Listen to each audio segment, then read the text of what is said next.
Can I leave money for my pet in a trust? My name is Andrew Ayers. I'm a lawyer in Edina, Minnesota and New York City. And today we're going to talk about something that a lot of clients will come to me and assume it's just made for celebrities and people with a ton of money. But in fact, a lot of people can benefit from a pet trust. So the first question people ask me, of course, is what is a pet trust? Well, a pet trust is simply an arrangement for your pet after you're gone. It will provide money for their care, it will provide a caregiver, and you can actually specify where the pet will be located. Now, when you see it in the news with people like Leona Helmsley, the more extreme versions are you're buying the pet a house, or more usually the pet gets to stay in your house until the pet's died, and then the house is sold, and then the funds go somewhere else. But what's much more common is people set up a basic pet trust as part of their overall trust that they're setting up to provide for their beloved pets. So I had a cat that lived for 17 years, and I've had clients who have 20 and 25-year-old cats, and they want to make sure that they're leaving behind a legacy for their pet. And what happens is when that pet trust is over, the money can either go to a charity or go to somewhere else that you designate or someone else that you designate. And it doesn't have to be a separate long document. It can be built into your regular revocable living trust. You can have a pet provision in your will if you want to do a pet trust. So it doesn't have to be overly complicated.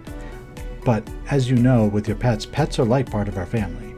In your will, you're going to have a provision for guardianship of your children. You may have a trustee for your children if they're under 18.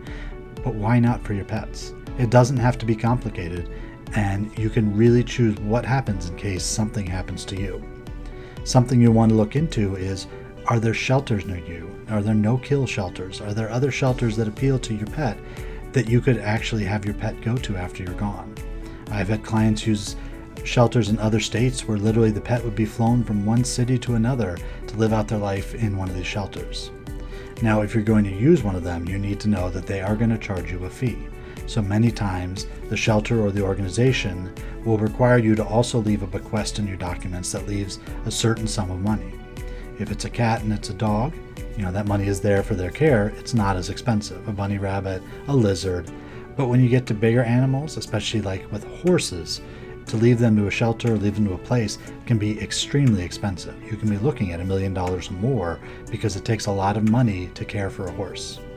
So while you may think you just want to do a pet trust and it may be easy, it's something to investigate.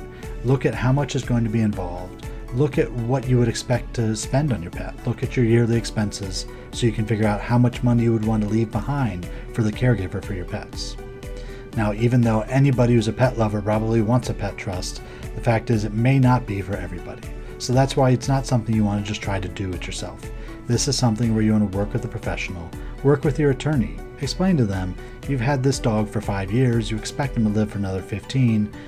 What provisions are in my will? What provisions are in my trust for my dog in case something happens to me? If you're ready to get started, you can go to my website, andrewmayers.com. There's a red legal strategy session button that you can click. You'll be taken to my personal calendar where we can set up a 15 or 20-minute phone call to discuss you and your pets and what you're thinking about for a pet trust. It's not for everybody, but for many people, a simple pet trust is a great way to leave a legacy for those beloved friends in our house.